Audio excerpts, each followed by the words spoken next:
Hundreds of thousands of immigrants who are in the U.S. trying to get green cards are facing a tough choice now. The Trump administration says that if they want a green card, they will need to leave the U.S. and apply from their home country. This surprising policy change could upend the lives of hundreds of thousands of immigrants seeking the right to legally and permanently live and work in the U.S. Joining me now for the Morning Roundup, we've got Ernie Suggs, race and culture reporter with the Atlanta Journal-Constitution, attorney Cody Randall, and journalist Jaquetta Williams. Welcome to you all. Cody, let me start with you, the attorney at the table here. There have been lawmakers who have come out and condemned this choice from the administration. There will be, it just came out on Friday, there will be lawsuits. Do you think it stands up to legal challenges? I think it's going to be a complicated one to do because the administration has a lot of control over how you do administrative policies. This is less of a statutorial issue and more of how they view applications. To be clear, the new rule is saying that individuals that are applying for green cards after they've come here on a visa for other purposes would then have to go back home to apply for a change in status. So I came here on a student visa, and then while I'm here, I want to apply for a green card. They're saying, no, you got to go back to your country and then reapply. It's not affecting people that are here doing a change of status for marriage, or if you're here as a refugee or an asylum seeker. That's governed by different statutory policies.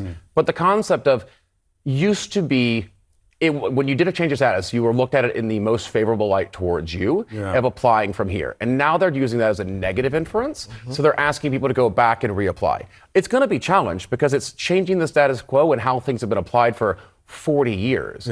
How likely that challenge will be, I'm uncertain, but let me ask you about the politics of this, because this president was reelected primarily on two issues, the economy and immigration. Well, the economy ain't a selling point for Republicans at the moment. Is this a political argument, even when they were saying that illegal immigration was the focus coming into 2025? Cody? What did you say? Well, I think it's just another attempt by the Trump administration, which has been very, very hawkish on illegal immigration, on immigration from jump, as you said. And this is just going to upend the process even more. I did a story a couple of months ago about a student who was applying for a prestigious scholarship. He had to go back to his country to apply for it, and he was worried about coming back, just getting back. And this was even before all of this has happened. So what this is going to do is going to separate families. It's going to make this process longer.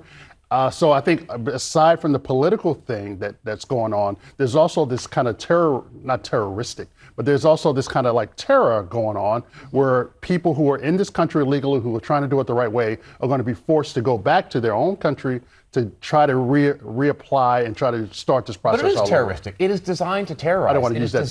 No, it is designed to punish people. The bottom they are line trying to make this so hard and so harsh. This administration has a preoccupation and obsession with immigration. First, it was the criminals, then it was the illegals, and now it's the people that are here doing it the right way through the legal process. Some people in this administration just don't like people that weren't born here or that look different from them, and they're trying to do everything they can to get rid of them or to make them not want to be here. It sounds like this administration the bottom line is, we don't want you here. And we're going to do everything that we can to ensure that you're not, or make it hard to be here and remain here. That's Unless you can provide an me. economic benefit. Yeah, Let's absolutely. Speaking of economic benefit, there are going to be applicants for this $1.8 billion fund for the anti-weaponization, as they call it from the White House. Some people are calling it a slush fund.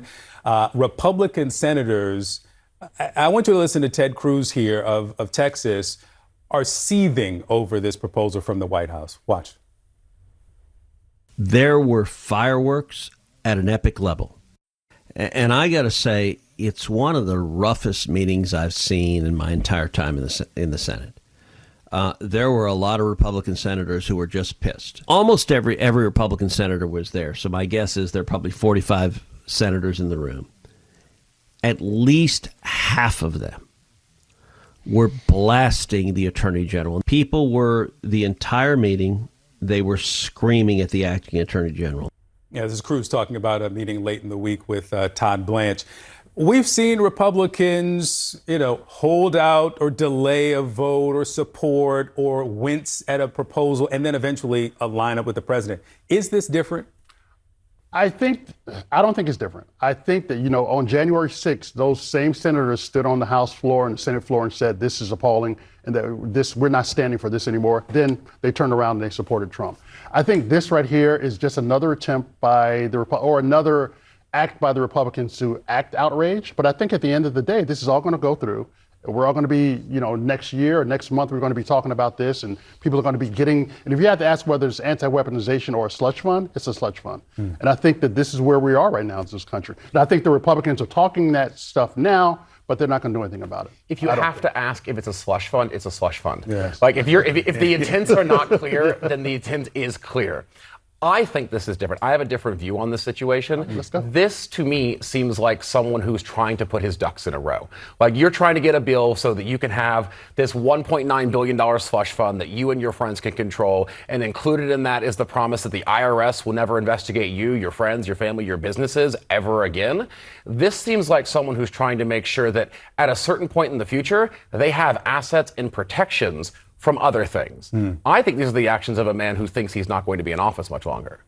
Let me ask you about this. NAACP urging black athletes, fans, alumni to boycott public universities in states that are redistricting after the Calais decision. Tennessee, Louisiana, Alabama, Florida, Mississippi, South Carolina, Texas, Georgia. The NAACP says this, that we will not watch the same institutions that depend on black athletic prowess to fill their stadiums and their bank accounts remain silent while their states strip black communities of their voice. If they rely on black talent, they should protect black interests. Thoughts? I see it on both sides. I think it's a really difficult ask to ask a student trying to go to college something like this. I can see if it was somebody older, NFL, but you're talking about young people who are just starting their career. But I also understand how sometimes you have to do the hard thing, and the hard thing requires sacrifice. But this is a tremendous sacrifice. It is. I wear my pin North Carolina Central University all the time, and I went to a historically black college. Me too. Let me tell you a quick story. We had a running back who was fantastic. He did everything right. He was at a perfect school. Central is a great black college football program. It's a great football program. At the end of his senior year, he was poached by the University of Virginia for $400,000. They were able to pay him $400,000 in the NIL deal to go to the University of Virginia to finish his football career. Now, we had a great career at North Carolina Central University, but we could not compete with that. So when you're asking all these 18 and 19-year-old black kids to say, I'm not going to go to UGA, or I'm not going to go to University of Tennessee, I'm not going to go to University of North Carolina to play basketball, that's a big ask to do to anyone when you're offering that kind of money. I agree. I see both. Like I said, I see both sides. I really, really do. But I also think that, going to a historically black college too, Savannah State University, I see it both ways. But I agree. If it were me, I would. The point I would take them. you brought up here, and as we go, before we go to break, Georgia Senate Minority Leader Harold Jones said this: all those states have NFL teams. Ask those guys to step up. You do have adults sitting there making money for those same states, just playing on Sunday, and no one's asking them to do anything. We'll see how many students, football and otherwise, take up this call from the NAACP. Everybody stay with me. A lot to talk about. We got placeholders at the Oscars, so why not at your wedding too? Why some people are choosing to let random people buy a ticket to their weddings.